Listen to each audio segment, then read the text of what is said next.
Hello and welcome to Genius Indian.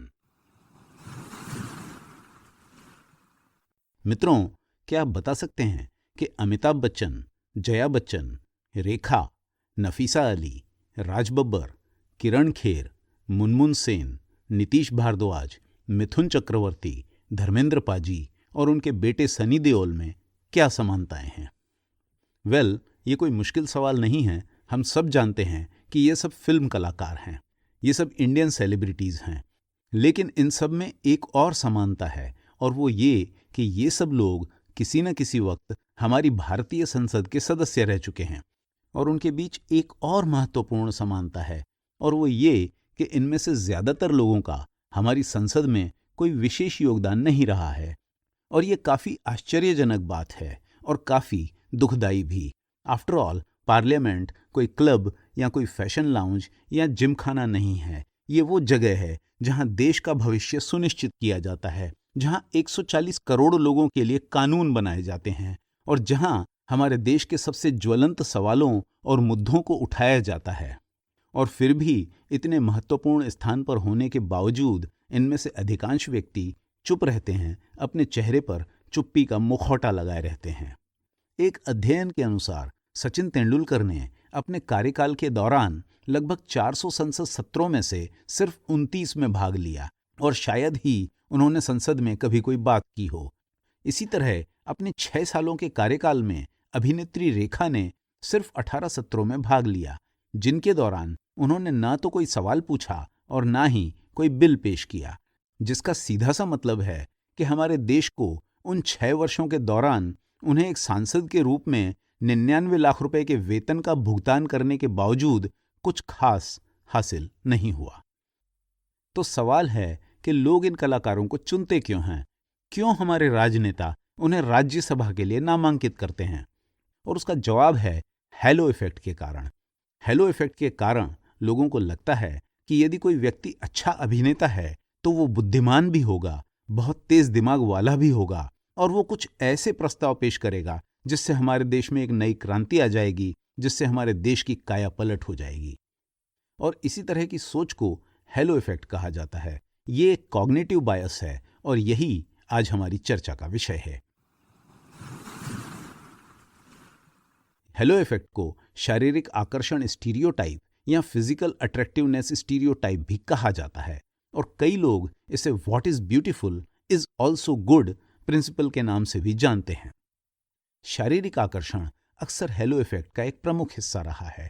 हमारा समाज जिन लोगों को आकर्षक मानता है उन्हें कहीं न कहीं उच्चतर दर्जा देता है, और ये मामला सिर्फ फिल्मी सितारों को संसद में भेजे जाने तक ही सीमित नहीं है।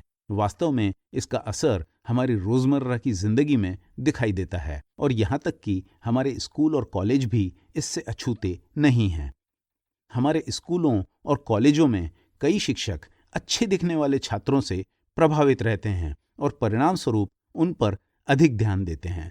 उन्हें लगता है कि अच्छे दिखने वाले छात्र पढ़ाई में भी अच्छे होंगे, लेकिन जैसा कि आप जानते हैं, अधिकांश मामलों में ये सच नहीं होता। कई बार एकदम सामान्य दिखने वाला छात्र भी टॉपर हो सकता है।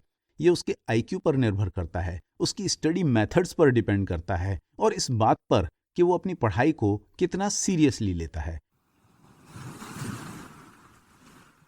और ये बीमारी सिर्फ हमारे देश तक ही सीमित नहीं है। ये मानवीय भावनाओं पर आधारित व्यवहार है और दुनिया में लगभग हर जगह देखी जाती है। अमेरिका में एक अध्ययन में पाया गया कि कई बार वहाँ के शिक्षक खूबसूरत स्टूडेंट्स को ज्यादा मार्क्स और अच्छी ग्रेड्स देते थे। ये बात तब साबित हो गई जब इन गुड लुकिंग स्टूडेंट्स में से ज्यादातर स्टूडेंट्स का ऑनलाइन टेस्ट्स में परफॉर्मेंस एकदम साधारण पाया गया, क्योंकि ऑनलाइन टेस्ट्स में टीचर्स स्टूडेंट्स की शक्ल नहीं देख सकते, और इसीलिए वहाँ स्टूडेंट्स का इवैल्यूएशन मेरिट पर होता है, न कि उनकी खूबसूरती पर। इसी तरह हेलो इफेक्ट का प्रभाव हमारे ऑफिसेज में भी देखा जाता है। अक्सर कंपनियां अच्छे दिखने वाले आवेदकों को पहले भर्ती करती हैं, ये सोचकर कि अगर कैंडिडेट दिखने में स्मार्ट और हैंडसम है तो वो ऑफिस के काम में भी स्मार्ट और कमिटेड साबित होगा, जो कि कई बार टोटली गलत साबित होता है। इसी तरह कई सिलेक्टर्स और इंटरव्यूअर्स कद में लंबे आवेदकों को सिलेक्ट कर लेते हैं। उन्हें लगता है कि कद में लंबे लोग जेन्युइन लीडर साबित होंगे और कई केसेस में ये धारणा भी गलत साबित होती है और तब सब लोग कहते हैं कि लंबू का दिमाग घुटने में है। हेलो इफेक्ट के शोधक थे अमेरिकी मनोवैज्ञानिक एडवर्ड थॉर्नडाइक। आज से लगभग 100 साल पहले उन्होंने नोटिस किया कि सैन्य अधिकारी अक्सर अपने सबऑर्डिनेट्स को उनके शारीरिक लक्षणों के आधार पर रैंक करते थे। उदाहरण के लिए, यदि उनका कोई सबऑर्डिनेट लंबा और हैंडसम होता तो वे उसे ऑटोमेटिकली बुद्धिमान मान लेते थे और उन्हें हायर ग्रेड अलॉट करते थे। उनका कहना है कि हम में से ज्यादातर लोग फिजिकल एट्रीब्यूट से इंप्रेस हो जाते हैं और उनका कहना है कि अधिकतर केसेस में किसी व्यक्ति के बारे में उनके जजमेंट्स सिर्फ उसकी लंबाई चौड़ाई और खूबसूरती पर आधारित होते हैं और इसी वजह से हमारी एडवर्टाइजिंग एजेंसीज एडवर्टाइजमेंट्स बनाते वक्त सेलिब्रिटीज का भरपूर इस्तेमाल करती हैं। एडवर्टाइजर्स जानते हैं कि अगर लोग माधुरी दीक्षित को एक अभिनेत्री के रूप में पसंद करते हैं तो वे उनके द्वारा प्रमोट की हुई मैगी नूडल्स ऑटोमेटिकली खरीदेंगे। वे जानते हैं कि सलमान खान के प्रशंसक आज नहीं तो कल उनके द्वारा प्रमोट की हुई थम्स अप की बोतल कभी न कभी जरूर खरीदेंगे। और हेलो इफेक्ट की वजह से ही रेस्टोरेंट्स अपने इंटीरियर्स पर इतना पैसा खर्चा करते हैं। वे जानते हैं कि अगर लोगों को इंटीरियर्स अच्छे लगेंगे तो वे जरूर अंदर आएंगे, ये सोचकर आएंगे कि यहाँ खाना भी उतना ही अच्छा मिलेगा। तो मित्रों, अगली बार जब आप हाईवे पर किसी खूबसूरत ढाबे को देखें तो अंदर जाने से पहले हेलो इफेक्ट को याद करें और अगर पॉसिबल हो तो ज़ोमैटो पर उसके बारे में रिव्यूज़ पढ़ लें या फिर अपने दोस्तों से सलाह मशविरा कर लें। और याद रखें कि हेलो इफेक्ट में हमारी आंखों को चकाचौंध करने की ताकत है। और याद रखें अंग्रेजी की कहावत डोंट जज a book by its cover. और याद रखें अपना देसी ज्ञान, चमकती हुई हर चीज़ सोना नहीं होती। मित्रों, ये बात तो पक्की है कि चमकती हुई हर चीज सोना नहीं होती, लेकिन ये बात भी पक्की है कि हम अपने अगले एपिसोड में फिर चर्चा करेंगे ऐसे ही किसी खास टॉपिक पर, जिससे आपको अपने कैरियर और अपनी जिंदगी तराशने में मदद मिल सके।